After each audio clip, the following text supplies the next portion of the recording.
Baik, saya menambahkan. Singkat saja. Ya, baik, tadi ahli menyinggung sedikit tentang pendapat bahwa ada penjelasan ahli bahwa Presiden Jokowi itu tidak paham Pancasila. Ya. Lalu kalau kita melihat bahwa pengertian dari segala sumber hukum di Indonesia itu Pancasila, apakah ahli sependapat dengan itu? Sumber dari segala sumber hukum adalah Pancasila di Indonesia.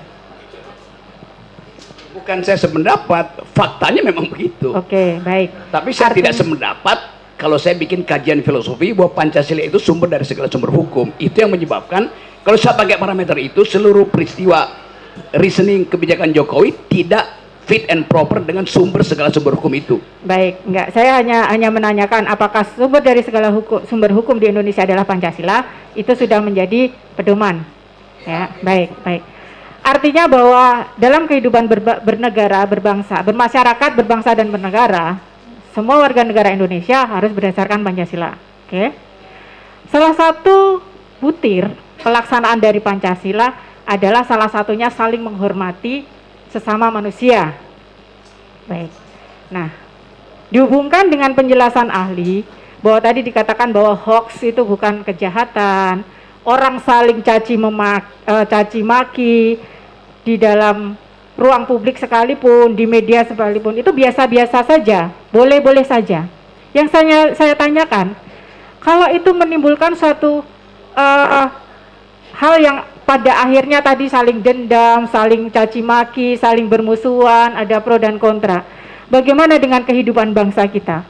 Bagaimana dengan pendidikan moral bangsa kita? Kita ini yang senior-senior ini kan memberikan edukasi kepada yang junior-junior. Kalau hal ini dibiarkan adanya caci maki, apalagi di ruang publik, bagaimana dengan moral anak-anak cucu kita nanti? Moral anak-anak kita lebih bagus dari moral Anda sebagai senior gitu. Ya. Saya terangkan ya, saya terangkan. 3 jam lalu seorang anak SD umur 14 tahun wawancara saya di ruang rapat situ. Dia anak SMP, matanya cacat. Dia mendengarkan seluruh podcast saya tentang keadilan.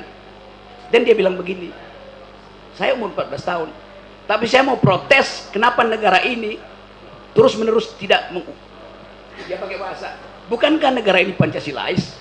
Kenapa keadilan susah betul diperoleh? Dia tidak berpikir, dia intuisi melihat keadaan. Anak umur 14 tahun, dia tahu bahwa seluruh kegiatan seminggu ini bertumpu pada peristiwa di Departemen Keuangan. Dia tahu bahwa Pak Jokowi hanya bilang supaya jangan pamer-pamer keuangan, kemewahan. Dia protes. Dia bilang ini bukan soal pameran, ini sistemnya. Anak itu moralnya lebih tinggi dari Anda itu sebagai senior. Iya. Dari mana saudara mengatakan bahwa itu moralnya lebih tinggi dari saya? Dari cara dia memprotes. Apakah saya memprotes saudara? Anda bertanya seolah-olah moral mereka itu harus Anda didik. Saya menanyakan. Anda bilang tadi, kita senior mesti mendidik anak-anak ini. Loh, dia udah lebih pinter moralnya daripada senior.